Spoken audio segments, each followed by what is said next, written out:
What's up, everybody? My name's Tony Wynn, finance major. We here.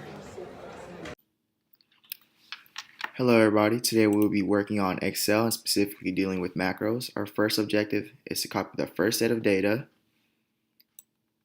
and move it to the second graph using a macro. And before you record your macro, you should know exactly how you want it done.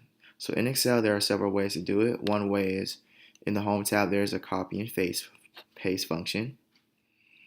Another way of doing it is simply right-clicking, and then Excel will show you copy and paste the same functions as well as the shortcuts to perform them.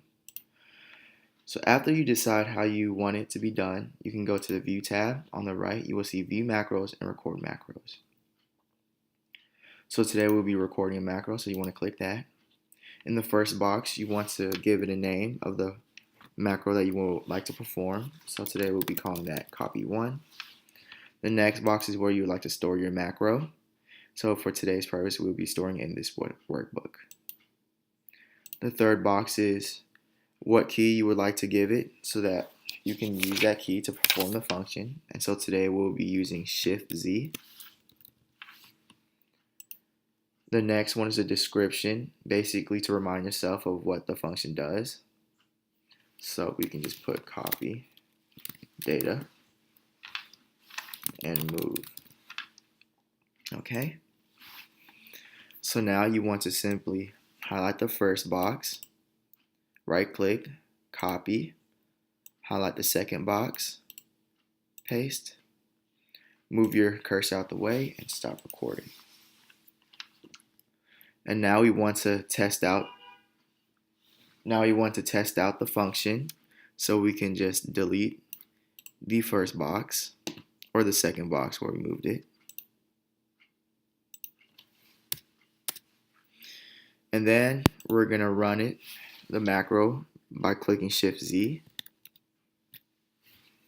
As you can see, it worked.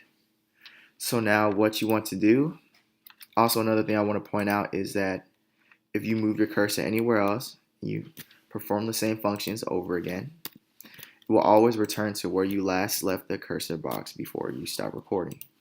This is an absolute reference, and absolute reference macros always are very specific on where they start and end, and so they will always start and end in the same place, no matter where your cursor box is. The second objective for the day is to create a macro that will shift each value down to the next column. And so the last value in each column will be moved to the first value of the next column, and so forth. Once you get to the last box, it will be moved to the first box of the graph. And so to begin, you will go to the View tab, and on the right, you will click Record Macro. The macro name will be Move 1. It will be stored in this workbook for today. And the action key that we would like to give it would be Shift X. There will be no description for today. Okay. So first, what you would like to do first is click on C13, which is the first box. From there, you will right click, and then you will go to Insert, and it will give you the options to shift all the cells down. And from there, you will cut the box that is hanging out, go to the first box in the next column. You will insert cut cells.